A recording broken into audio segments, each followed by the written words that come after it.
Fast X, also known as Fast 10, is actually the 11th entry in the Fast and Furious franchise. It is directed by Leterrier and features Vin Diesel. It features Jason Momoa, Brie Larson, Michelle Rodriguez, Jason Statham, Tyrese Gibson, among basically the entire Fast and Furious cast family that has been here to this point. It's essentially got fucking everyone. Fueled by revenge, a terrifying threat emerges from the shadows of the past to shatter Dom's world and destroy everything and everyone he loves. Now the family must confront the most lethal opponent they've ever faced. Now guys, before I give you my review of Fast X, I want to see what all of you have to say down in the comment section below. Do you love this movie? Do you hate it? Are you excited to see it? Do you think it's better than Fast 9? I want to see what you all have to say down in the comment section below. Now, going into this review, I just need to let you all know that I actually saw this back on Tuesday at a, preview screening here in Brisbane, and I took a couple days before I did my review, mainly for the reason that, one, I was just coming back to YouTube, and two, I really didn't like this movie, but really wanted to formulate my thoughts, because if I went straight into this review right out of the movie, it would have been a bunch of ranting, a bunch of yelling. It would have been very unfair to the filmmakers who I'm sure did still put a lot of heart, soul, and effort into this movie. It would be unfair of me to just bash it in a unwarranted way.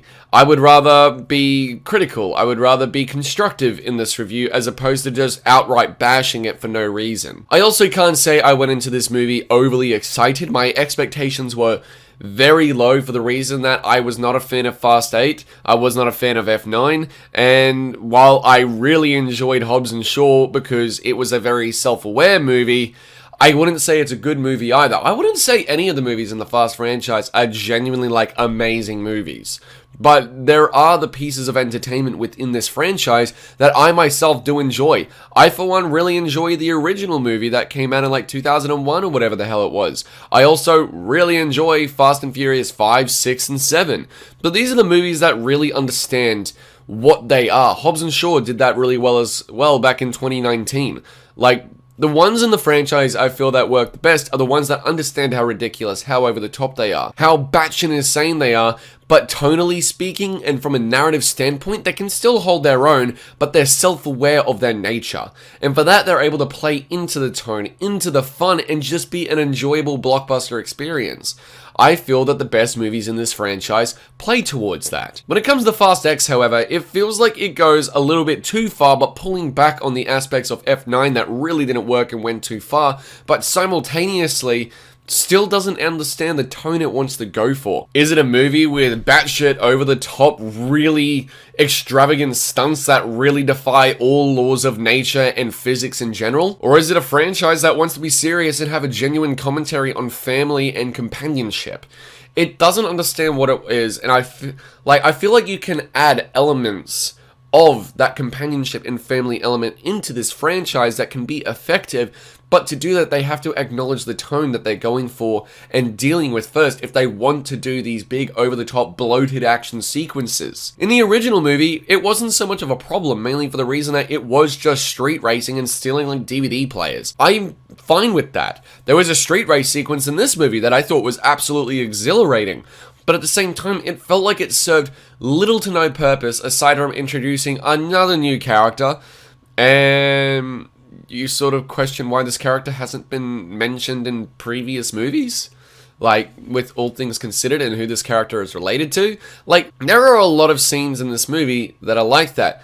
I'm not going to spoil who Brie Larson's character is. One, Brie Larson is barely in the movie, and she was great in the scene she was in. I actually really loved her. I'm sitting here and I'm wondering what the hell was her point to this movie. What was the point of her involvement aside from what's to come? And I feel like this other new character introduced in the street race sequence was very much so the same.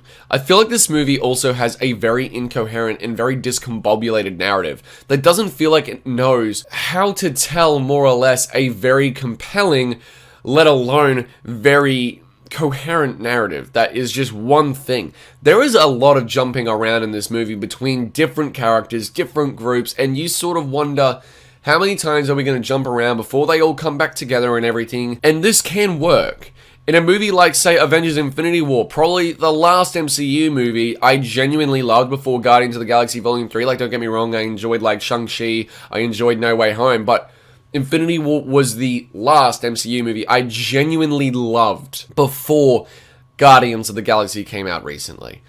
But when it comes to a movie like, Infinity War, which this movie is really trying to be the next Infinity War, but for the Fast and Furious franchise, I personally feel that that movie, with the multiple locations, the different areas and characters and groups that are battling all over the place, whether it's in Wakanda or whether it's on the, Titan, whatever that planet was called, Thanos' homeworld, I don't fucking remember. But at the same time, it had a consistent narrative, and each location, each time it jumped to a new place with these characters, well, not a new place, but jumped to a new scene with different characters and a different group that are fighting this battle, you were in the scene for longer than like a minute or two. But in Fast X, it feels like it's always going at rapid fucking breakneck pace and doesn't feel like it is stopping ever. Like, there are some scenes where it would jump back to like Tyrese Gibson and his characters, Roman Pierce, his group of people throughout the movie, because, spoiler alert, a lot of people are just split up for most of the movie. Yeah, that you'd have a scene with them turn up and it would be like 45 seconds to maybe a minute long. Whereas if you go to like Vin Diesel, Dominic Toretto, and everyone else he's with, these scenes can last for like 10, 15 minutes. And then you go, well, I'm not even going to say anything about Michelle Rodriguez's Letty because she is basically useless in this movie. I'm not even kidding. She has very few things to do in this movie. Very few scenes. Feels borderline pointless to the plot of this movie, aside from maybe what's to come, so I'm not going to really judge that here, because it would be unfair of me to judge something when it's apparently got 2 more movies down the line. Like, Vin Diesel confirmed, apparently, that this is going to be a 3-part finale, not a 2-part finale anymore. On to the positives, though, really quickly. Jason Momoa is easily the standout and the highlight of this film. He, I am convinced, ad-libbed or improvised like 90% of his dialogue, because this man is having so much fun with this movie. If there is anyone in this movie that I feel, well, 2 people actually, that understand the type of movie they are in and the tone it should be going for, it's Jason Momoa and John Cena. John Cena as Jacob Toretto is once again one of the best parts of this movie when he is on screen, and the relationship he has with little Brian, Dominic's son, his nephew, is great. I loved those scenes with just him and little Brian. Those were fun, very emotional scenes of them bonding and having that uncle and nephew bond. It was really, really sweet and really enjoyable to see. And the giddiness and this back and forth banter between them, between like swearing, is awesome. It was really, really funny and really endearing to see. Jason Momoa as well. I describe him as a mix between the Joker, the Riddler, and Jigsaw. Because not only is he batshit insane, constantly talking to himself when other people, he's really referring to other people, but like talks for them, he has so much energy. He is exuberating so much energy in this movie that is just so over the top. One might call it ballistic and just absolutely insane. And I am okay with that, mainly for the reason that this is the tone I want these movies to go for. Well, I shouldn't say want, but what they probably should be going for at this point in the franchise, and for the type of stunts they're going for. Early on in the movie, in Rome, you see it in the trailer, they're going for a fucking real-life Rocket League with a gigantic bomb. Let that sink in. Like, there's a car in this with 2 fucking RPGs on each side of it that...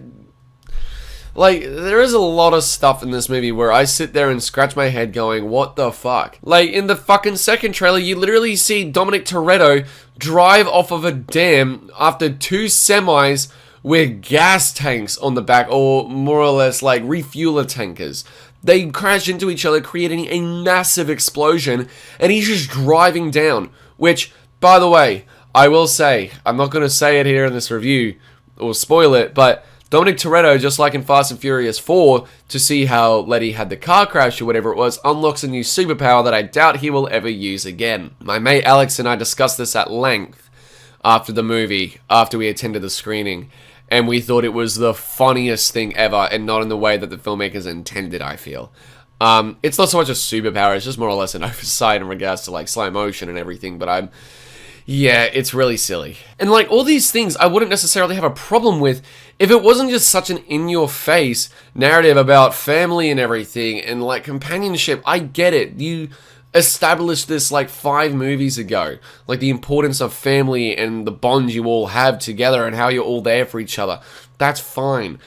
I'm okay with that. But at the same time, you have to acknowledge that these are silly movies. Now, if the movie was more self-aware, I'd be able to accept that more myself. But this movie, like the previous couple, are so self-serious with little self-awareness behind that self-seriousness that it becomes comical, but in the way that they don't intend and not in an enjoyable way. I genuinely don't think I've ever checked my watch in a movie this many times, but that's because it has like the Rogue One treatment where it's like jumping from location to location every like 5 fucking seconds. It doesn't feel like certain scenes or certain subplots have any involvement or any real relevance to this movie aside from setting up the next one, or to have them come back in at the end for one scene to set up the next one. And that's about it. I feel that for basically every single subplot aside from Vin Diesel's as Dominic Toretto. The only subplot that really feels like it has any relevance to this movie is the one with Dominic Toretto. This movie also has Alan Ritchson, who was, you know, in Reacher. He's great in Reacher, and I also love him in Blue Mountain State. That show is not great, but it's hilarious, and it knows exactly what it is, and he's fucking funny in it. But at the same time, I don't even know who his character was for the most of this fucking movie. It has a reveal as to who he actually really is, and it's meant to be like a moment, but it really doesn't do anything for me. Like, I had no connection to where he came from. I genuinely don't care. And it feels like a massive, like, leap. Like, you're, you know, casting the fishing line, you get a hook and everything, and then the shark, you don't jump the shark, but the shark jumps you instead. And that's how much of a fucking far-fetched situation it feels like. And it doesn't feel convincing. It's very, very poorly explored. And it's just like as a sort of last-minute gasp moment before credits roll. That's about it. And, yeah. Look, I feel like I'd enjoy these movies much, much more if they were more self-aware and less self-serious. I feel like they acknowledged, because they want to do these big bombastic stunts and everything. It's not even about the cars anymore. It's about the stunts. It's stunts that I feel are way too over the top, too bombastic and, you know, blockbustery CGI fuckfest, that I could have fun with them if they were in a more self-aware movie. And I feel like they'd be fun, but because of the self-serious tone they're going for, the incoherent plot, the incoherent narrative progression, and just so many subplots that don't make sense or don't have any real relevance to this movie right now. Even if you're setting up things for the future, you need to have things make sense in the now as well and feel like they have relevance, otherwise you are going to lose your audience, and this movie lost me very, very early on, and I was like, oh, it might get better, but it just got worse and worse as it went on, which is very unfortunate. Like, it's not the worst movie ever. I don't think it's worse than F9. I think it's slightly more watchable than F9. But at the same time, I really, really don't like this movie. And the writing as well. Holy crap. I know that Louis, the director, was really trying with this movie. And for the most part, his direction is fine. I think that the highway chase that actually happens near the end of the movie with Dom and Jacob and everything is awesome. Like, he used what I will say it feels like and looks like he used drones to get awesome pan tracking shots while these cars are speeding down a highway and everything, and it looked awesome. I just wish the movie had more of those, because it felt like Michael Bay's Ambulance for a bit. And the fucking action scenes and chase sequences in Ambulance are awesome. And that moment, those small moments in Fast X were like, this is where the potential lies. But it still feels, unfortunately, very, very wasted, which is not what I want to say. Because while I had low expectations, when you got low expectations, all you can really do is go up from there, but it didn't, unfortunately. And I'm upset by that, because I used to be a fan of this franchise. I did enjoy Hobbs and Shaw because it was self-aware, and Statham and Johnson had good chemistry. I think that Fast 7 was the last genuinely okay entry in the franchise. And I feel like it should have ended back there. I'll say the same thing I said back when F9 came out. This franchise just needs to end. It needs to die. It needs to be put to bed forever. I don't need the next 2 parts. I don't care. But when you have a mid-credit scene in this movie just to reveal another character that's returning, and also just before the credits roll, you bring back another dead character in your franchise, when in reality how this character died, there was no way to stop it. I mean, when they died the way they did, they're splat, gone, dead. You shouldn't be able to bring these characters back like you brought back Han in F9. No. No, I just don't understand these choices. You're retconning certain shit that was imperative to certain character arcs. But in the end, it's an excuse to bring literally everyone fucking back for this finale, and I don't get it. Just put it to bed, please. But I don't have an unnecessary hatred for this movie. I just see a lot of wasted potential, and I really dislike it. If F11, whatever it's called, is more self-aware, if it's more self-aware, and it wants to be this ridiculous, go for it. Just have a more coherent narrative, a more coherent plot, slightly better writing, and have a more, self-aware tone, please. But in the meantime, I'm going to give Fast X a D+. So guys, what do you think of Fast X? I want to see what you all have to say down in the comment section below. If you enjoyed this movie, that's completely fine, and I entirely respect your opinion. I have friends of mine, I have fellow critics that really loved this movie, or just had fun with it, and I implore that. I am very grateful that this movie will have an audience. Like, I have plenty of personal friends that aren't film critics or anything, and really had a good time with this movie, and I am so happy with them. I am really glad that they were able to go to this movie and just have a blast from one of their favorite franchises. That's awesome in my opinion. That is really, really fucking awesome. And, every movie has its audience. This wasn't for me. It might be for you. So if you enjoyed this movie, please comment down below and let me know as to why. I'm interested to see what you all have to say. Like, as I said, if you enjoyed this movie, fucking fantastic. I am glad and very, very happy for all of you. But if you don't enjoy it like me, we can't win them all, unfortunately, and I just hope the next movie is better. Thank you all so much for watching, though. Look out for more videos coming very, very soon. I'm happy to be bringing back the movie reviews. I'll have a few movie reactions here and there as well. I've got to do my How to Beat Saw 2 Flesh and Blood, which that's proven to be a pain in the butt, but I got plenty of content coming. I'm super excited to provide those to you guys. Thank you all so much for watching. Look out for more videos coming very, very soon, and I'll see you all in the next video. Take care.